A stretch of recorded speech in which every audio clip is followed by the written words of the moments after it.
Hi, good morning. My name is Menachem Creditor. I serve as scholar in residence at UJ Federation of New York, and it is our delight to be with you 9 o'clock in the morning, Monday through Friday, to share some words of Torah, hopefully a little bit of inspiration, certainly a feeling of togetherness, and some song. So, welcome, welcome, welcome. If this is your first time here, I hope you will say hello to everyone, comment with a good morning, and if you are returning, whatever it is, participant in these mornings, it is so good that we get to be together consistently and with heart and with presence. Arlene, you get the prize for the first comment. Susan, close second. Hi, Dina. And Stanley, it is good. You guys, you make me smile so much. So let's get started with a blessing for learning. Linda, hi. Okay. Michael Paley is here. Really? All right. That tells me that there is continuity in the present and in the past. Michael, if you are listening, thank you for creating this position and expanding it to be so present for people. Without all the work you did, I could never have inherited this role and run with it. So thank you for everything that you've done. All right, everyone, here we go. Deep breath. Lots of sunshine. Let's sing a blessing.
Say enough about what this feels like. It does not, there's no comparison with feeling the presence of others, friends and new friends.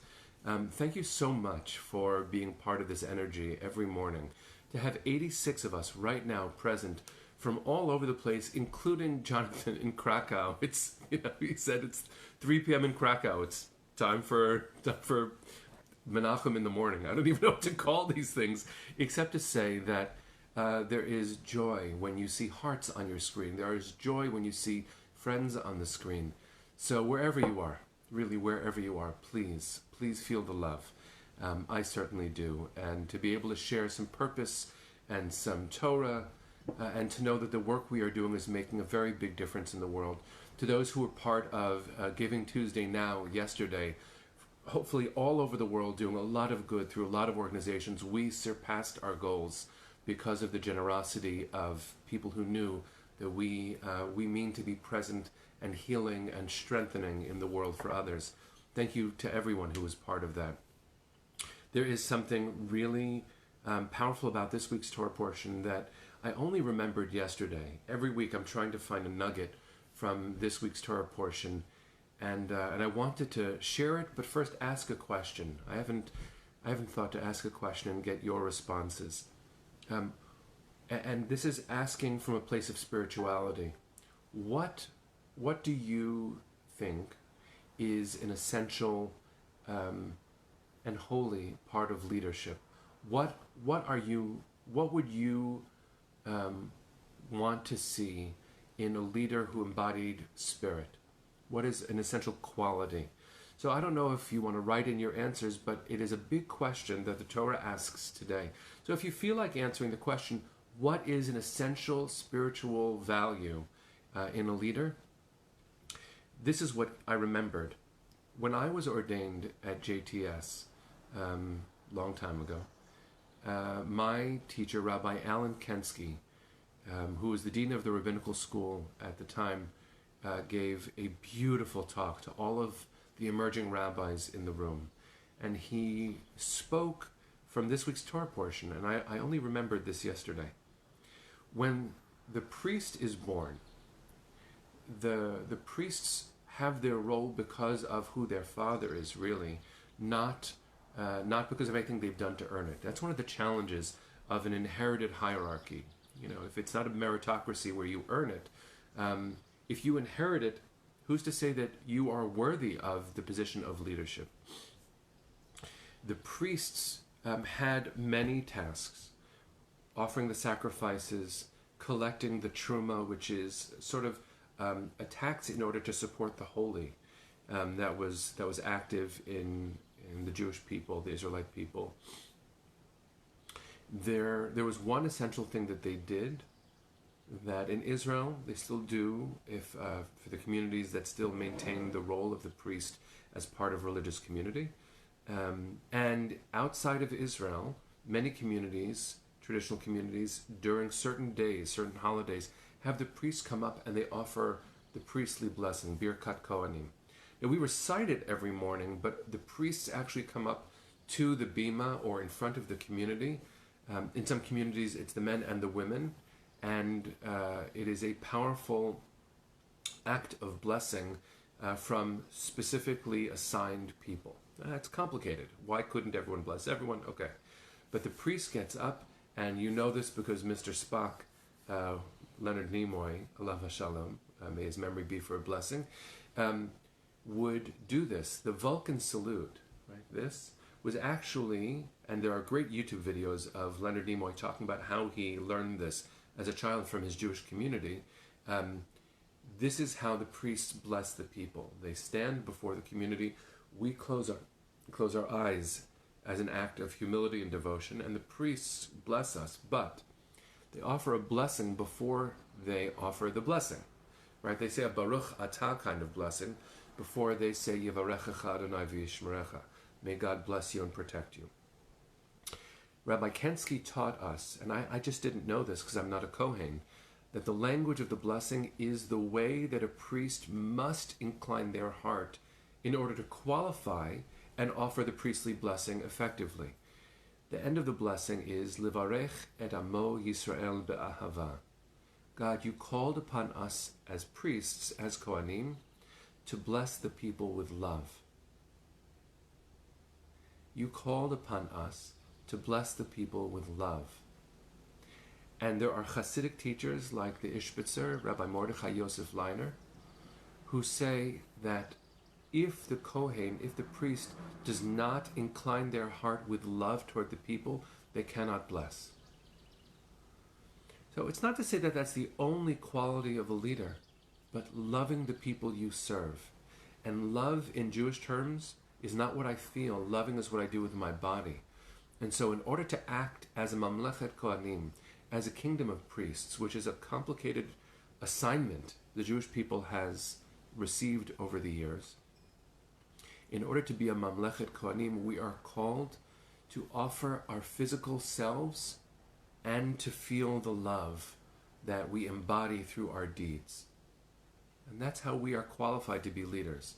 There are many other qualities, of course, that leaders should aspire to and that we should look for.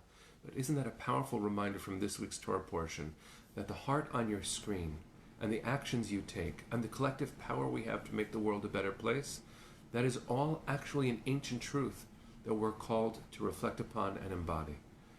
Even in these days where you and I are home, even in these days, there are ways, I'm reading what Ronnie's saying, there are ways that we can be selfless. It's so easy to only see the mirrors of my home as reflecting the reality that I inhabit in these 4 cubits. Isn't that a powerful recognition? What Martine says, to empower others to look good. Yes, I think that's a good way of putting it. right? We do our best and we are not always the one in the spotlight. It is a beautiful, beautiful recognition that we are called as leaders to love others and to act with love toward others. So let's see if today we can do at least one thing that embodies the love we are called to have for others. Now, if you've already been calling people, great, call again. If you haven't, let's be brave and reach beyond the confines of today. And perhaps there'll be someone in your immediate area who's been doing what someone down the block from me has been doing. I have a neighbor about 10 houses down who has been setting up a lawn chair in their driveway every day, just waiting for someone to pass by so they can say hello. And of course, that helps me, the person sitting in the chair, feel less alone, but isn't it also an incredible posture of connectivity, a posture of love, to be present and ready for someone else? So friends, let's get ready. Let's get ready, because there are so many others waiting for your love, waiting for your compassion, waiting for your selflessness, and needing the kind of commitment that we show as a larger community together. So thank you for being part of these gorgeous mornings, really. You are there for me in a way that you probably can't imagine. And I hope that I'm able to be there for you. I know that UJA has given us this precious opportunity to see each other in the morning. Thank you for being here from Krakow, from Massachusetts, from Israel, anywhere you are, down the block, waving across town. We're in this together, and there's so much love that we are collecting and sharing.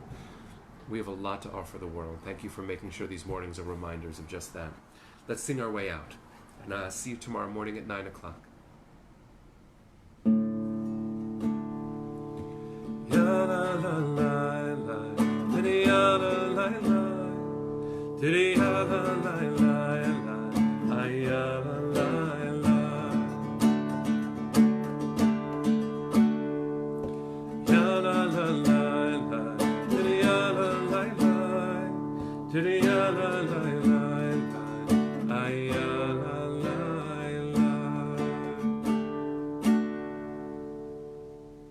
Just before I say goodbye, yes, Barbara, these are recorded.